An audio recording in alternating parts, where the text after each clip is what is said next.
Habari za wakati huu, mpenzi mtazamaji, karibu sana katika kipindi chako pendwa kinachokufikia kila siku ya Jumapili jioni, kipindi cha Uongozi Talks. Una darasa huru.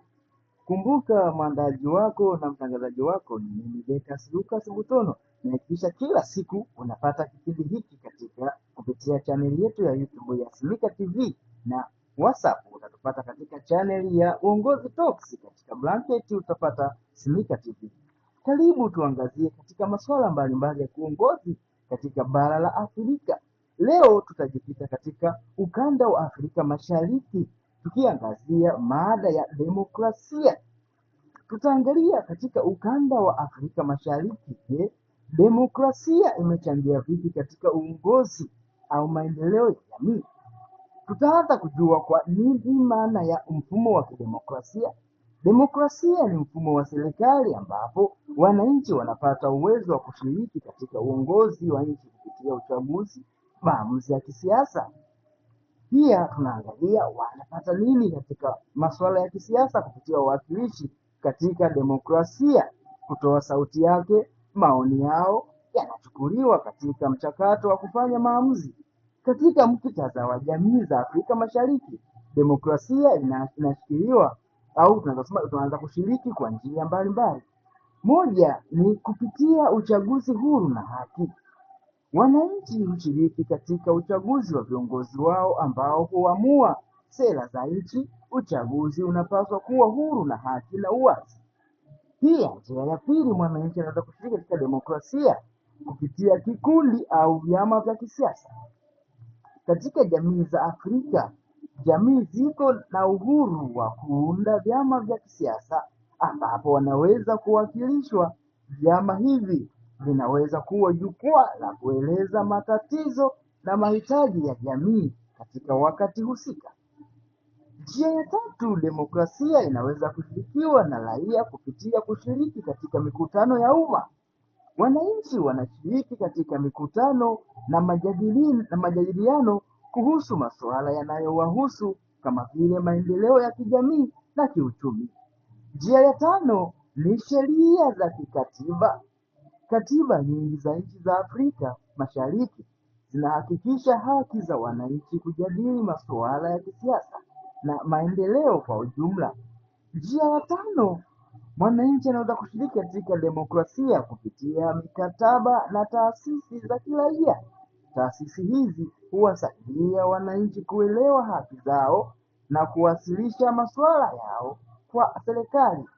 Licha ya kuwa demokrasia katika eneo hili inakabiliwa na changamoto kama vile ufisadi, ukosefu wa uwazi na ukandamizaji wa haki za kisiasa ambayo yanakwamisha ushirikiano wa kweli wa jamii katika uongozi.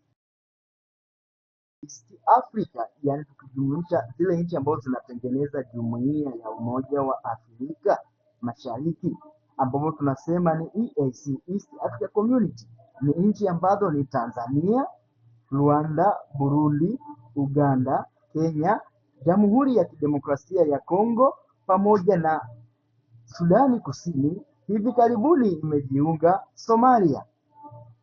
Demokrasia ina michango mikubwa katika maendeleo ya nchi za ukanda wa Afrika Mashariki ambazo ni wanachama wa Jumuiya ya Afrika Mashariki.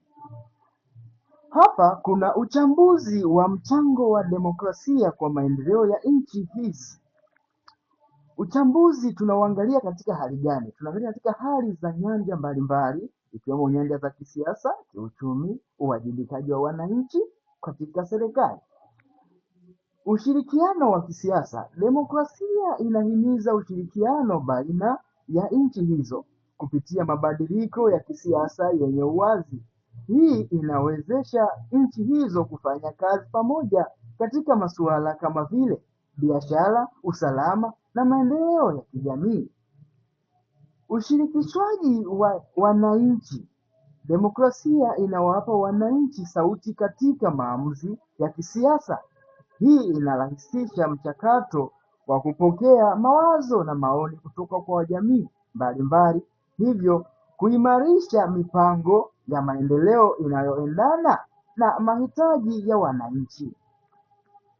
Ukuaji wa kiuchumi katika ukanda wa Afrika Mashariki umeshuhudiwa ukikua kwa kasi sana kupitia mchango wa demokrasia ambao umeweka wazi wananchi katika kuhimiza ushirikishaji na utendaji kazi wa wananchi na serikali. Ushirikishwaji wa wananchi. Demokrasia inawapa wananchi sauti katika maamuzi yao ya kisiasa. Hii imerahisisha mchakato mkubwa na unaopelekea mawazo ya maoni ya wananchi kupokelewa katika serikali na kushughulikiwa. Ukuaji wa uchumi. Nchi zinazokuza demokrasia na uwezekano mkubwa wa kuvutia uwepo wa hali ya kisiasa ya utulivu na uwazi wa kiuchumi unaochangia katika kuimarisha mazingira ya biashara na kukuza ukuaji wa uchumi. Hili kwa sababu nchi inapokuwa ya kidemokrasia na inapokuwa ya utulivu wa kisiasa huvutia wawekezaji wengi sana ambao hufika katika ukanda wa Afrika Mashariki na kuwekeza.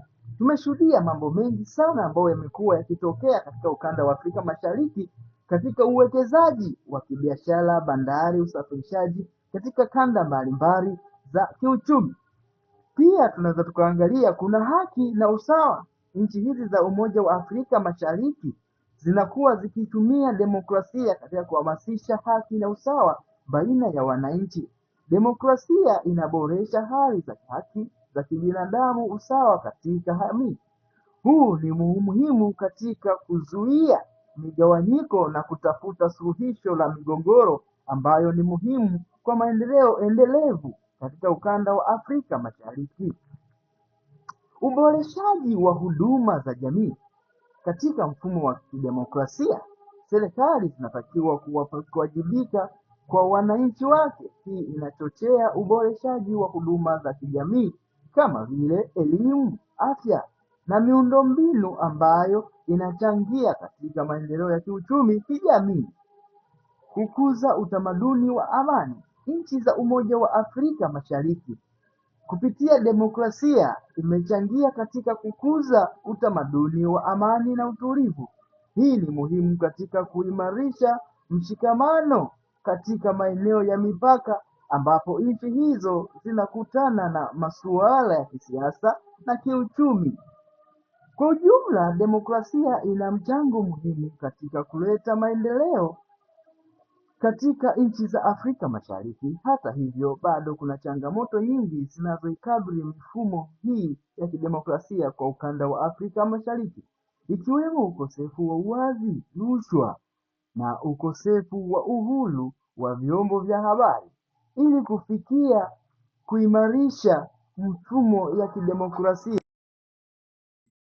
wa uhuru wa vyombo vya habari, ili kufikia maendeleo endelevu, ni muhimu kuimarisha mfumo wa kidemokrasia na kuendeleza uwajibikaji wa kisiasa.